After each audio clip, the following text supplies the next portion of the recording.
खरीफ की फसल जून के स्टार्टिंग में जब साउथ वेस्ट मानसून इंडिया में एंटर करता है तब उसको बोया जाता है, और अक्टूबर के लास्ट में जब मानसून इंडिया से वापस चला जाता है तब उसको काट लिया जाता है। आज एक ऐसी फसल के बारे में हम बात करेंगे। उस फसल का नाम है राइस, चावल या पैडी। राइस को उगाने के लिए तीन कंडीशन सबसे ज़्यादा ज़रूरी हैं। पहली सबसे ज़्यादा ज़रूरी है पानी, दूसरा ह्यूमिडिटी, तीसरा टेम्परेचर 25 डिग्री सेल्सियस के आसपास। ध्यान से देखें तो ये जो पौधा होता है ये कुछ इस तरह का दिखाई देता है, बट जब फसल पक जाती है तो उसके कलर में चेंज आ जाता है, जैसा कि आप पीछे देख सकते हैं।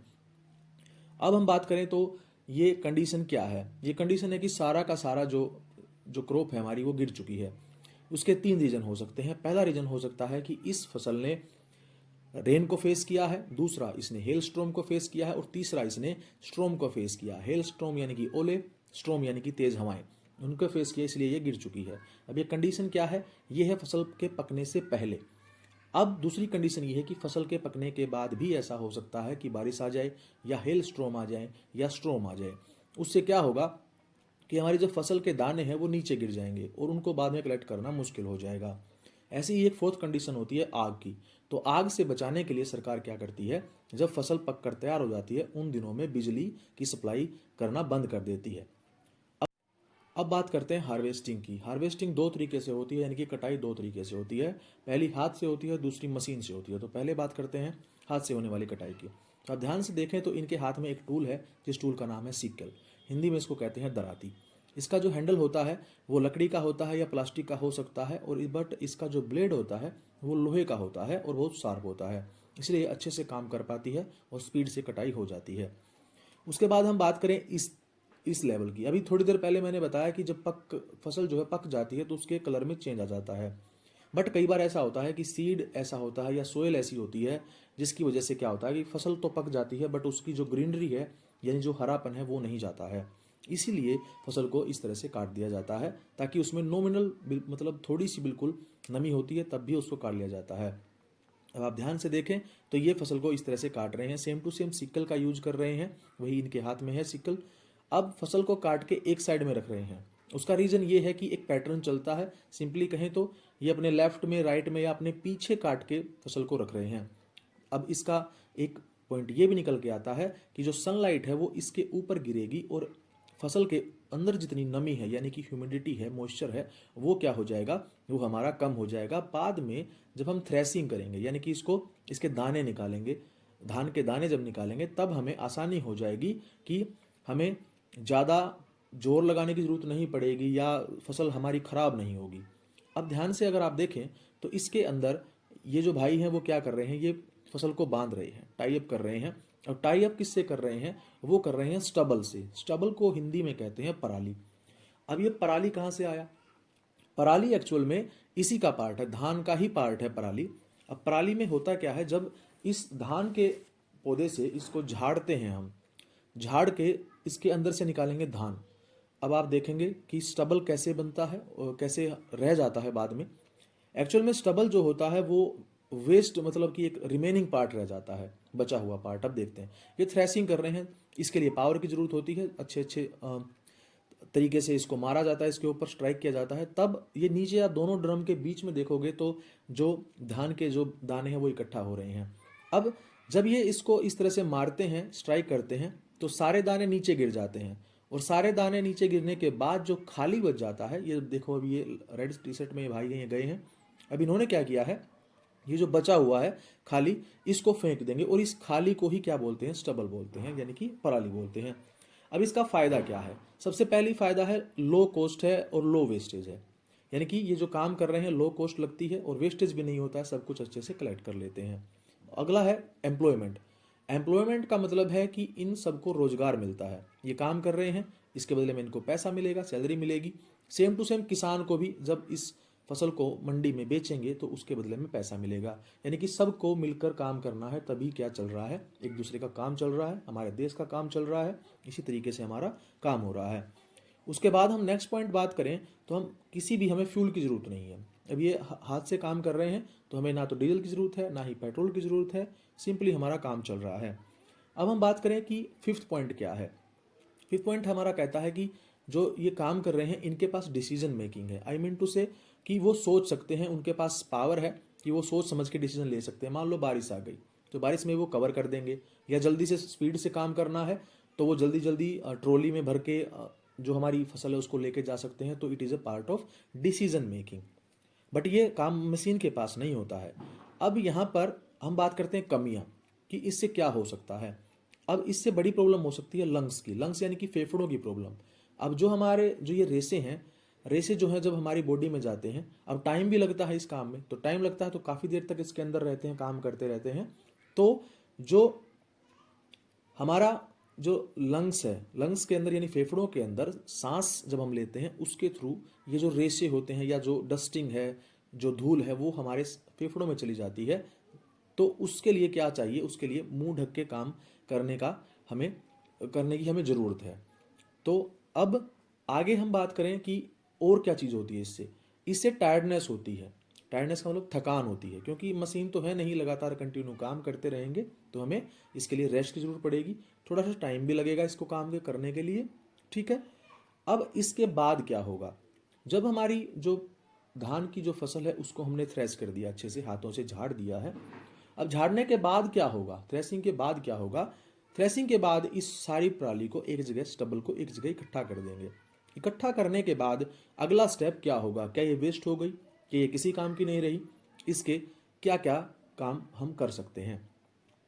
पहला काम इसका ये है कि हम इससे तूड़ी बना सकते हैं। तूड़ी का मतलब स्ट्रो, यानी कि एक मशीन है स्ट्रो रिपर जिसको बोलते हैं, हम उसमें इस पराली को डालेंगे, वो इसको छोटे छोटे पार्ट्स में डिवाइड कर देगी, और डिवाइड करके क्या बन जाएगी, वो पशुओं के लिए यूज हो सकती है, यानी कि जो फोडर होता है, फोडर यानी कि चारा। अब यहाँ पे देखो ये स्ट्रो रिपर है, ये मशीन है, इसमें ये भाई काम कर रहे हैं अच्छे से। इनमें से एक भाई जो है हैंडल का यूज कर रहा है, वो उसको कंट्रोल कर रहा है। तो कंट्रोल करने का मतलब है कि अच्छे से मशीन चलती रहे, स्टोरी पर चलता रहे, और दूसरे जो सभी हैं वो हेल्प कर रहे हैं आगे इसको पुशअप करने के लिए। अब इसमें क्या है कि ये जो बाहर जो स्ट्रो है उसको बाहर फेंकेगा, यानी इस पराली को, स्टबल को छोटे छोटे पार्ट्स में तोड़ के बाहर फेंक देगा। बाहर फेंकने के बाद अब आप क्या करेंगे, यहाँ देखिए अब ध्यान से कि इसमें ये देखो बाहर फेंक रहा है, इसके अंदर ब्लेड लगा होता है, बड़े बड़े ब्लेड होते हैं, वो अंदर से हवा के थ्रू ये फेंक रहे हैं। क्योंकि जब ब्लेड घूमता है तो हवा तो फेंकता है, जैसे कि पंखा, तो पंखे के जब ब्लेड घूमते तो हवा फेंकता, सेम टू सेम इसके अंदर भी एक तरह से पंखा ही होता है। बाद में ये सारे के सारे जो पार्टिकल इनको इकट्ठा कर लेते हैं, जिसको तूड़ी बोलते हैं। ये काम आएगी, मैंने बता दिया है कि काऊ बफेलो हमारे घर में होती है, उनका जो फोडर होता है, यानी कि उनका जो चारा होता है, उसमें मिक्स करके उसको खिलाते हैं, ताकि अच्छे से वो उनका भी जैसे क्या कहें कि उनका भी जो फूडिंग प्रॉब्लम है वो उनकी सोल्व हो जाए, उनको भी अलग अलग टेस्ट का बेनिफिट मिल सके। ये हमारे साथी हैं, इनको बहुत बहुत थैंक यू, इन्होंने वीडियो बनाने के लिए हमें परमिशन दी थी। और ये हमारे फौजी साहब हैं, इनसे मिले थे, बहुत अच्छा लगा इन सबसे मिलके, थैंक यू वेरी मच, जय हिंद। आगे हम बात करते हैं मेथड नंबर 2 की। मेथड नंबर 2 कहता है कि हम यूज करें कंबाइन का। कंबाइन एक मशीन है, नाम से पता चल रहा है कंबाइन, कंबाइन का मतलब होता है जोड़ के काम करने वाला। तो ऐसी मशीन जो कई काम एक साथ कर देती है उसको कंबाइन कहते हैं। अब यहाँ पे अगर देखें तो ये लास्ट में ये काम करती है। थ्रेसिंग में हाथों से कर रहे थे तो पराली बच जाती थी, अलग से उसको झाड़ के तूड़ी बना देते थे, बट इसमें ऐसा नहीं होता है। इसमें कुछ इस तरह की सिचुएशन हमारे सामने आ जाती है, लास्ट में कुछ इस तरह का बच जाता है। लेकिन अभी ऐसा नहीं है कि इसको ऐसे ही छोड़ देंगे, क्योंकि ऐसा छोड़ने से क्या होगा, इसका लॉस ये हो जाएगा कि फिर यहाँ पे खेती कैसे करेंगे, ऐसे ही छोड़ देंगे तो इसका कुछ न कुछ काम होता होगा, वो हम डिस्कस करेंगे। अब क्या होता है कि ये जो सारा का सारा जो इकट्ठा किया हुआ स्टबल था, इसको इकट्ठा करके ऐसे पैक कर देंगे। अब पैक करने के क्या करेंगे, रस्सी से बांध देंगे, प्लास्टिक की रस्सी से इसको बांधा हुआ है किसी मशीन में डालकर। दूसरा तरीका ये हो सकता है कि वो पहले वाला जो क्यूबॉइड की फॉर्म में था, ये वाला सिलेंडर की शेप में है, इसको इस तरह से रोल करके रैप कर दिया जाता है प्लास्टिक से। अब इसका काम क्या है, इसका काम ये है कि जो बड़ी बड़ी जो फैक्ट्रियां हैं जहां पर आग की जरूरत पड़ती है, वहां पे इनको फैक्ट्री में बेच दिया जाता है। और इसका फायदा ये है कि ये जो स्टबल है, स्टबल को बेचने से हमारे जो किसान भाई हैं उनकी इनकम हो जाती है, यानी कि कुछ पैसा उनको मिलता है बदले में इसको बेच करके, ये उनका एक फ़ायदा हो जाता है। अगर हम बात करें कि दूसरा फ़ायदा क्या है, पहला फ़ायदा तो हो गया हमारा किसका, इनकम का, पहला फ़ायदा इनकम का कि इनकम हो रही है। दूसरा फ़ायदा हमारा ये हो रहा है कि इससे सोयल के अंदर जितने भी माइक्रो ऑर्गेनिज्म होते हैं, अब माइक्रो ऑर्गेनिज्म से मतलब है कि छोटे छोटे जो कीड़े होते हैं या छोटे छोटे बैक्टीरिया वगैरह या जो फायदेमंद होते हैं, तो उनका फायदा ये होता है कि वो मरते नहीं हैं। एक्चुअल में जो छोटे छोटे माइक्रो ऑर्गेनिज्म होते हैं वो हेल्प करते हैं किसकी, सोयल की। किस काम के लिए, सोयल के लिए वो काम करते हैं ह्यूमस को मेंटेन करने के लिए। जो छोटे छोटे माइक्रो ऑर्गेनिज्म है वो जो ह्यूमस होता है एज ए फर्टाइल मटेरियल होता है, जिससे कि पेड़ पौधे उगते हैं। सबसे ज़्यादा जरूरी वही होता है जिसको ह्यूमस बोलते हैं। जब वो मेंटेन रहता है तभी तो अच्छे से फसल हो पाती है। तो अगर यहाँ पे आग लगा दें तो आग लगाने के बाद क्या होगा कि वो ह्यूमस जो है खत्म हो जाएगा। उसके बाद अगर हम बात करें अर्थवॉर्म की, अर्थवॉर्म यानी कि केंचुआ। केंचुआ फ्रेंड होता है फार्मर का, दोस्त होता है। कैसे, अब वो क्या करता है, जब वो बाहर निकलता है सोइल से तो वो क्या करता है, एक सुराख से बाहर निकलेगा और दूसरे सुराख से बाहर अंदर जाएगा। तो मतलब ये कह सकते हैं कि वो भूल जाता है, ये it is not sure but as a example I am telling you कि वो एक एक होल से बाहर आएगा, दूसरे से अंदर जाएगा। तो इसका मतलब एक टाइम पे 2 होल कर देगा। और फिर जब बारिश होगी तो बारिश के साथ क्या होगा, वो जो होल है उस होल में बारिश भर जाएगी और पानी की कमी उस सोइल में नहीं होगी। सो ये क्या करेगा, ये फर्टिलिटी को बढ़ाएगा, ह्यूमस को बढ़ाएगा।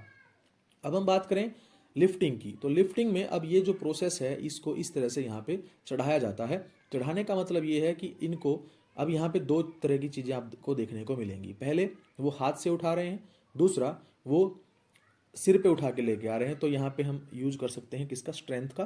तो यहाँ पे मैथ और फिजिक्स दोनों यूज हो रहे हैं। अब हम बात करें कि ऐसा है क्या, फायदा क्या है इन चीज़ों का, या ये जो फसल है इससे किसका फायदा है। एक्चुअल में जो हम ये फसल पैदा कर रहे हैं या जो किसान भाई हमारे ये पैदा कर रहे हैं, इससे दोनों का फायदा है।